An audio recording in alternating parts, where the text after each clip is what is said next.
اعوذ باللہ من الشیطان الرجیم بسم اللہ الرحمن الرحیم اللہم کل ولیک الحجت ابن الحسن صلواتک علیہ وعلی آبائہ فی هذه الساعة وفی کل الساعة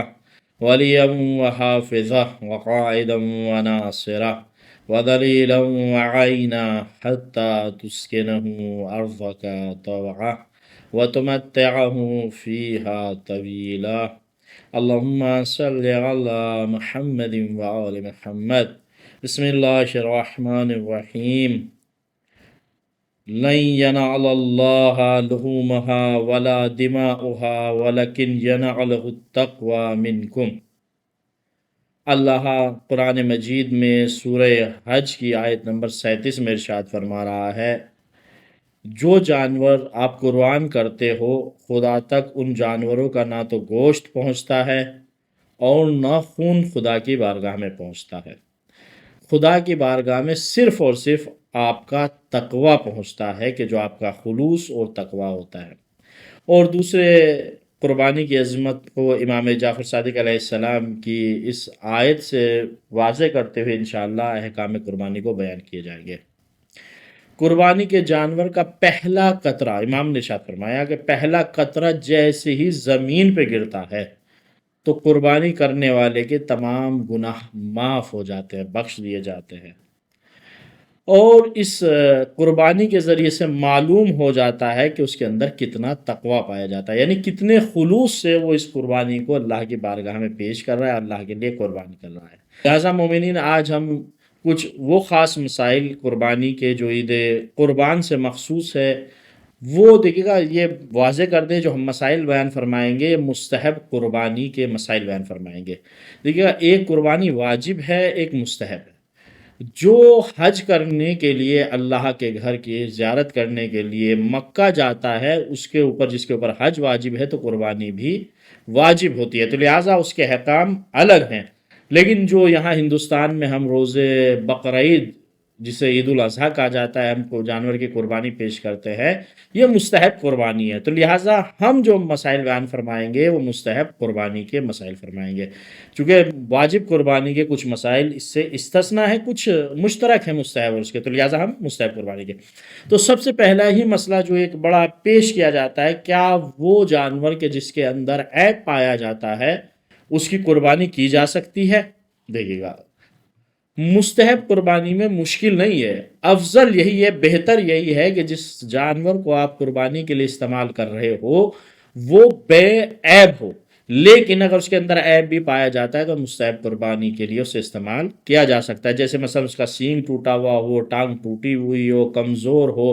خصی ہو، تو لہٰذا اس میں استعمال یعنی اس کی قربانی ہو سکتی ہے۔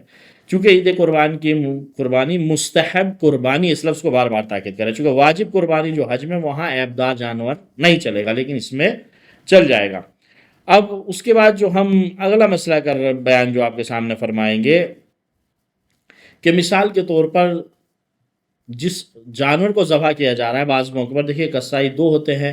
جب بڑا جانور ہوتا ہے تو مثلا ایک چھری چلا رہا ہے یا آپ برابر میں کھڑے ہیں، مثلا آپ بسم اللہ پڑھیں اور جو ہے کسائی چھری چلے، نہیں، بسم اللہ بھی اسی کو پڑھنی، یعنی اللہ کا نام بھی اسے لینا ہے، یا اللہ کہے، اللہ اکبر کہے، یعنی اللہ کا نام اس کو لے کر بسم اللہ کر کے جو ہے چھری چلانی ہے، اسی کے لیے وہی اس کام کو چلے گا۔ اب ایک مسئلہ دوسرا یہ ہے کہ یہ بھی مہم مسئلہ ہے، یہ شاید ہمارے یہاں تو پیش نہ آئے، لیکن بعض قارئین جو ہمارے سننے والے ہیں، بعض سامعین حضرات وہاں تک کہ اگر ہمارا مسئلہ پہنچے تو یہ مسئلہ ہے کہ بعض موقع پر ایسا ہوتا ہے کہ کہیں گورنمنٹ کی پابندی کی وجہ سے یا جانور کی کمیابی کی وجہ سے یا جب آپ جس منطقے میں رہ رہے ہیں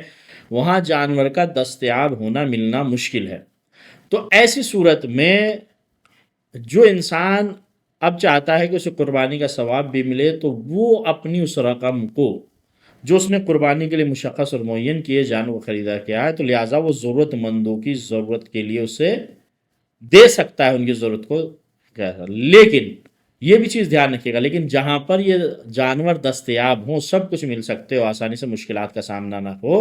اور اس وقت انسان چاہے کہ میں اس پیسے کو کسی غریب انسان کو دے دوں، ضرورت مند کو دے دوں، تو اس وقت وہ قربانی اس سے کافی نہیں ہوگی۔ یہ صرف اسی صورت میں ممکن ہے کہ جب جانور کا ملنا مشکل ہو، تو ایسی صورت میں انسان قربانی کی جگہ اس کی رقم بھی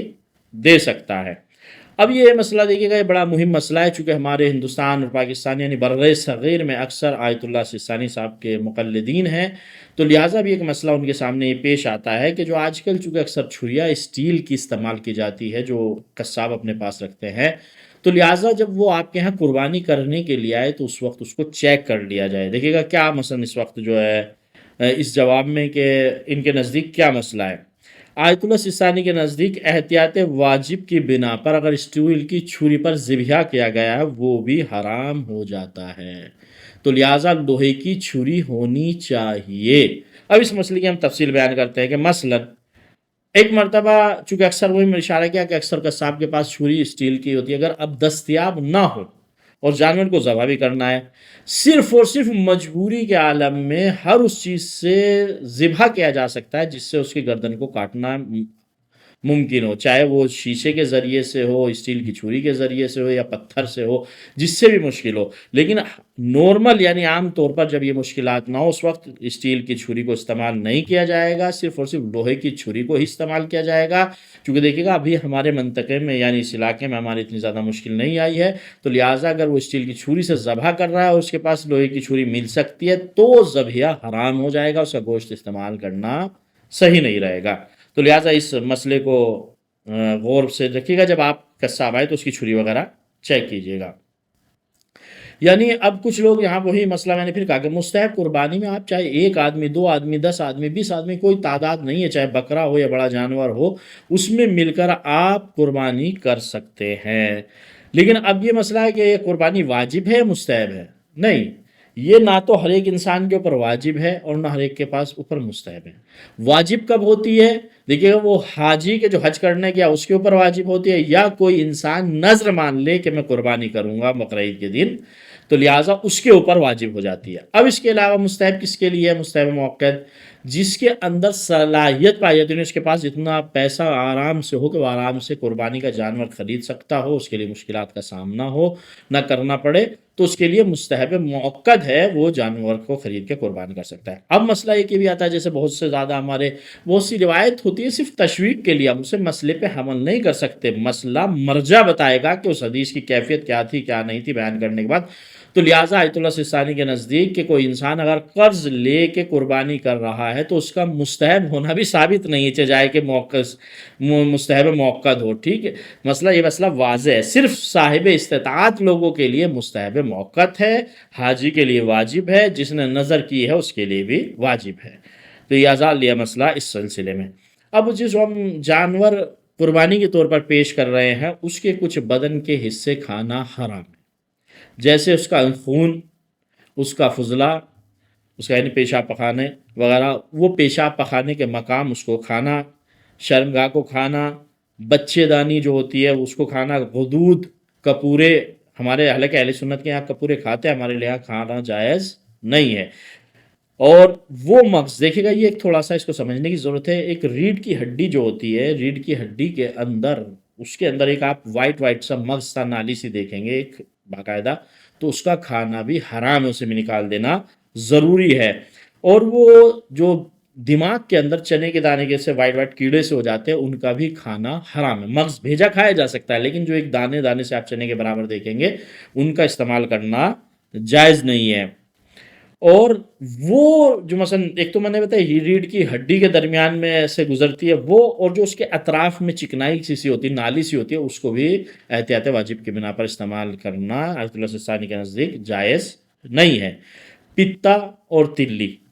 مسانہ یہ بھی کھانا، اور آنکھ کے ڈھیلے، اس میں سے آنکھ کا حصہ ہے کہ صرف اور صرف جو ایک تفصیلی مسائل لیکن عمومی طور پر ہمارے یہاں کھائے نہیں جاتے، تو لہٰذا اس کے بتانے کی ضرورت نہیں ہے۔ اب یہاں ایک مسئلہ چونکہ ذہن میں آ گیا، وہ چونکہ کچھ ہو سکتے ہیں مقلدین آیت اللہ خامنئی صاحب کے بھی ہوں جو ہمارے مسائل سن رہے ہیں، تو اسٹیل کی چھری میں ان کے یہاں مشکل نہیں ہے لیکن سستانی صاحب کے یہاں مشکل ہے، جس کی میں نے وضاحت کر دی ہے۔ اب جانور دیکھیے گا بہت سے لوگ اس چیز سے گھن کرتے ہیں کہ جب بکرا لے کے آتے ہیں وہ اپنا پیشاب اپنا آپ پیتا ہے، تو لہٰذا اس سے اس کی قربانی پہ کوئی فرق پڑنے والا نہیں ہے۔ اب قربانی کا جو آپ انہیں جو حصے کی کوئی حد مقرر ہے ہی نہیں، کتنے بھی آپ حصے اس کے اندر کر سکتے ہیں۔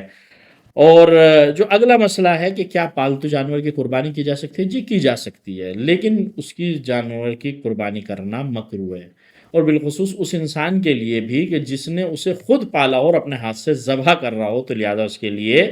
یہ قربانی کرنا مکروہ ہے۔ بعض جگہ پر جو ہے اہل سنت اور اہل تشیع مل کے قربانی کرتے ہیں، تو کیا یہ قربانی کرنا صحیح ہے؟ کہ ہاں، قربانی اہل سنت کے ساتھ مل کر کی جا سکتی ہے، اس میں کوئی مشکل نہیں ہے۔ ایک انسان ہندوستان میں نہیں رہتا، باہر رہتا ہے، اب وہ اپنے گھر پہ قربانی کروانا چاہتا ہے، تو کیا وہاں سے پیسے بھیج کے وہ ہندوستان میں قربانی کروا سکتا ہے؟ جی بالکل کروا سکتا ہے، اس کو قربانی کروانے میں کوئی مشکل نہیں ہے۔ اب مسئلہ یہ آتا ہے کہ بہت سے لوگ جو ہمارے ہاں مثلا اہل سنت کے یہاں کثرت سے ہے، لیکن ہمارے ہاں بڑے کم شاذ و نادر موقع ہوتے ہیں اس طرح کے، کیا جو مثلا 3 دن تک قربانی کی جاتی ہے یہ جائز ہے؟ قربانی کر تو سکتے ہیں آپ، لیکن افضل یہی ہے کہ روز قربان ہی قربانی کریں، اور اس کا افضل ترین وقت بھی یہ ہے کہ آپ سورج نکلنے کے بعد اتنا وقت گزر جائے کہ آپ نماز عید آرام سے پڑھ سکیں اور اس کے بعد قربانی کریں، یہ بہترین اور افضل وقت ہے۔ اور اگر کوئی نماز صبح سے پہلے اذان جو ہے کیا نام صبح کے بعد اندھیرے میں ہی قربانی کر لیتا، قربانی ان کی بھی ہو جاتی ہے، لیکن افضلیت اسی میں ہے سورج نکل جائے اور اتنا وقت گزر جائے کہ آپ نماز پڑھ لیں اور اس کے بعد قربانی کی جائے۔ اب ایک جو مہم مسئلہ ہے جس کی رعایت کرنا بڑا ضروری ہے، وہ جانور کی عمر کے سلسلے میں مسئلہ ہے۔ یہ دیکھیے گا، سب سے پہلے تو اونٹ، ویسے وہ قربانی کم ہوتی ہے لیکن اس کی عمر بھی ہم ذکر کر دیتے ہیں۔ اونٹ جس کو قربان کیا جائے گا اس کی عمر کم سے کم 5 سال کی ہونی چاہیے، 5 سال مکمل ہو جائے اور چھٹے سال کی طرف وہ روانہ ہو جائے، اس کی زندگی شروع ہو جائے۔ اور اس کے بعد ہم بکرا، بھینس وغیرہ جو اس طرح کے جانور ہیں ان کی اگر ہم قربانی کرتے ہیں تو اب اس کی عمر کتنی ہونی چاہیے؟ اس کی عمر آیت اللہ سستانی کے نزدیک احتیاط واجب کی بنا پر 2 سال کی ہونی چاہیے۔ بکرے میں دیکھیے خاص کر، چونکہ بھینسیں عموماً تو مل ہی جاتی ہے 2 سال کی، کٹڑا کٹیا بھینس وہ تو، لیکن بکرے میں لوگ عموماً چونکہ 1 سال کا ہوتا ہے اس کے بعد بیچنا شروع کر دیتے، تو لہٰذا وہ قربانی آیت اللہ سستانی کے یہاں کافی، بلکہ آیت اللہ خامنئی صاحب کے یہاں بھی وہ کافی نہیں ہوگی، بلکہ 2 سال کی عمر ہو جانی چاہیے تب جا کے وہ قربانی ہوگی۔ تو اب اس مسئلے کا حل کے لیے کیا ہے کہ مثلا 2 سال کا بکرا ملنا بڑا سخت ہوتا ہے، اس کو کیسے پہچانے کہ 2 سال کا ہے یا نہیں؟ تو دیکھیے اب اس کا راہ حل آسانی سے یہ ہے کہ دیکھیے جہاں کوئی مرجع احتیاط واجب کا لفظ استعمال کرتا ہے اس وقت اس مرجع کا فتویٰ نہیں ہوتا ہے، تو لہٰذا جب مرجع کا فتویٰ نہیں ہوتا ہے تو ایسی صورت میں ہم دوسرے بعد والے مرجع کی طرف رجوع کر سکتے ہیں کہ جس نے فتویٰ دیا ہو اس مسئلے کے بارے میں۔ چونکہ یہاں احتیاط واجب کے قائل ہیں 2 سال کی عمر ہونی چاہیے، تو لہٰذا آیت اللہ وحید خراسانی مستحب قربانی میں عمر کی قید کے قائل نہیں ہے، یعنی وہ 1 سال کا ہو، 6 مہینے کا ہو، 1.5 سال کا ہو، 2 سال کا ہو، کتنے کا بھی ہو، اس کی قربانی بکرے کی آسانی سے ہو جائے گی۔ تو لہٰذا اس مسئلے میں اس کی طرف آیت اللہ سستانی کے مقلدین رجوع کر سکتے ہیں اور وہ 2 سال سے عمر کے کم کے جانور کی قربانی کو پیش کر سکتے ہیں۔ اور اس کے بعد دمبا اگر کوئی کرنا چاہتا ہے تو 7 مہینے کا اگر ہے تو اس کی قربانی ہو جائے گی۔ اور اب جو مسئلہ ہم اس کے بعد بیان کریں، کیا مثلا بعض جگہ پر جو جانور بیچے جاتے ہیں وہ قسطوں پر بیچے جاتے ہیں، کیا قسطوں پر قربانی کرنا جائز ہے؟ ہاں جائز ہے، آپ قربانی قسطوں پر کر سکتے ہیں اس کی قربانی کے لیے۔ اب ایک مسئلہ یہ آتا ہے کہ دیکھیے کہ ایک انسان کے لیے مستحب یہ بھی ہے کہ اپنی زندگی میں عقیقہ کرے، تو لہٰذا اب قربانی بھی کرنی ہے اور عقیقہ بھی ہے اس کے ذمے، تو لہٰذا کیا وہ عید قربان کے دن عقیقے کی نیت سے قربانی کر سکتا ہے؟ جی ہاں کر سکتا ہے، لیکن جو کچھ پوائنٹس ہیں جس کی طرف توجہ کرنی ہے، وہ اس وقت عقیقہ صرف ایک فرد کی طرف سے ہوگا۔ مثلا بعض طور پر عموماً ہمارے یہاں جو دستور ہے وہ یہی ہے کہ بعض ثروت مند کرتے ہیں ہر فیملی کے ہر ممبر کی طرف سے ایک قربانی، لیکن عموماً یہ ہوتا ہے کہ گھر کے فیملی پوری مل کر ایک جانور کو خریدتی ہے اور اسی پہ قربانی کر دیتی ہے، تو لہٰذا اب وہ باقی کی نیت سے قربانی نہیں ہوگی، صرف ایک آدمی کی نیت سے عقیقہ بھی ہوگا اور قربانی بھی ایک ہی آدمی کی نیت سے ہوگی۔ لیکن اگر آپ پوری فیملی کی طرف سے نیت سے قربانی کرنا چاہتے ہو اور عقیقہ بھی کرنا چاہتے ہیں تو ایسا نہیں ہے، ایک فرد کی طرف سے قربانی ہو سکتی ہے۔ تو اب یہی دوسرا مسئلہ ہم اس کو بیان کر چکے، خصی کی بھی آسانی سے ہو سکتی ہے، مستحب قربانی ہے۔ افضل لیکن وہی ہے کہ اس کو پہلے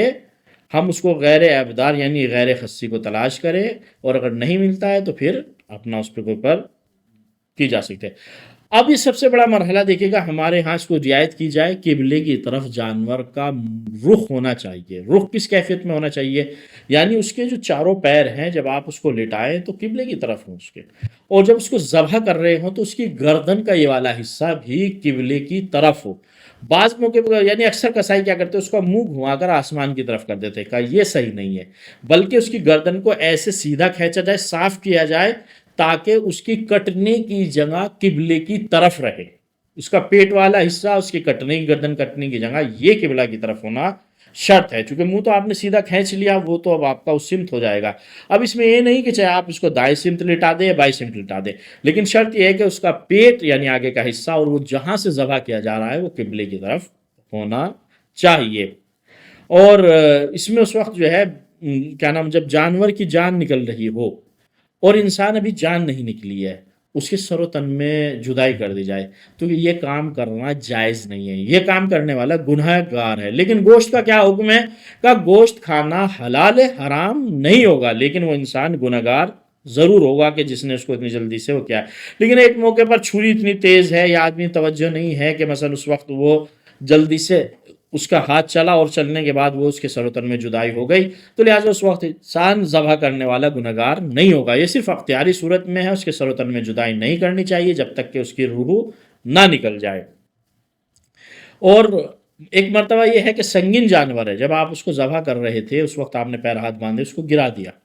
اب گرانے کے بعد وہ اتنا منحرف ہو گیا کہ اب اسے قبلے کی طرف کرنا ممکن نہیں ہے، یا یہ کہ بعض موقع پر ایسا ہوتا ہے جانور کو آپ نے صحیح سے باندھا نہیں، آپ نے ذبح کرنا شروع کیا، اب وہ جانور کھڑا ہو گیا،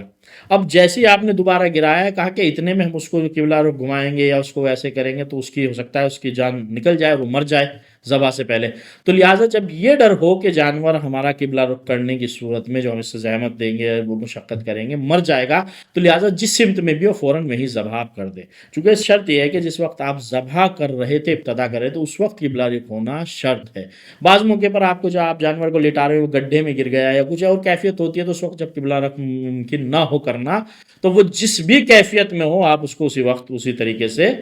ذبح کر سکتے ہیں۔ اب اس کے بعد جو مسئلہ خون کا ہے دیکھیے گا، اس چیز کی رعایت کیجیے گا، جب آپ نے جانور کو ذبح کیا اس کی گردن کو لٹکی رہنے دیجیے گا، جتنا خون اس کے جسم سے نکلنا ہے نکلنے دیجیے گا۔ اب اس کی گردن کو اچھے سے دھوئیے گا اور دھونے کے بعد اس کو اٹھا لیجیے گا۔ اب جتنا خون نکلنا تھا نکل گیا، وہ سب نجس تھا۔ اب جو جانور کے جسم میں باقی خون بچا وہ سب پاک ہے، لیکن شرط وہی ہے کہ جب آپ جانور کو باقاعدہ لیٹا رہنے دیجیے گا، اس کا خون نکلنے دیجیے گا، ورنہ آپ مثلا گردن کاٹتے ہی اور اس کو جانور کا سر اوپر کر دیجیے گا تو جسم میں باقی خون رہ ہی جائے گا، وہ اس وقت مشکل پیدا ہو جائے گی، اس وقت آپ کا کھانے میں گوشت بھی شاید مشکل ہوگی، چونکہ اس کو ایسے پانی میں ڈبونا پڑے گا تاکہ اس کا وہ سارا خون باہر نکل جائے۔ تو لہٰذا ان چیزوں کی رعایت کرنا ضروری ہے۔ اور یہ کہ مکروہ ہے کہ ایک ہی جنس کے سامنے، مثال کے طور پر آپ بھیڑ کو ذبح کر رہے ہیں، اسی کے سامنے دوسری بھیڑ کو باندھے ہوتے، لہٰذا مکروہ ہے اس طرح کا، وہاں سے اس جانور کو ہٹا دیا جائے تب اس کو آپ اس کو ذبح کیجیے گا۔ اب ایک دو مسئلے اور ہم جو ہے مہم مسئلے ہیں ان کی طرف اشارہ کر کے انشاءاللہ اپنی گفتگو کو تمام کر دیتے ہیں۔ مثلا جو اس وقت بھیڑ کی کھال یا بکرے کی کھال یا جانور کی کھال نکلتی ہے، کیا اس سے ہم گھر کا سامان خرید سکتے ہیں؟ جی خرید سکتے ہیں، گھر کے لیے فرش ورش بنا سکتے ہیں، بنا سکتے ہیں، لیکن قصاب کو اسی قربانی کے جانور کی کھال سے اجرت دینا یہ مکروہ ہے، اس میں آپ ذرا پرہیز کیا جائے، اس کو نہ دیا جائے۔ ایک شخص نے مرنے سے پہلے وصیت کی ہے کہ میرے مال و دولت سے قربانی کی جائے، تو ایسی صورت میں کیا حکم ہے کہ ایسی صورت میں اگر اس نے سامنے والے نے وصیت قبول کی ہے تو اس پر عمل کرنا واجب ہے، یعنی اس کی طرف سے قربانی کرے،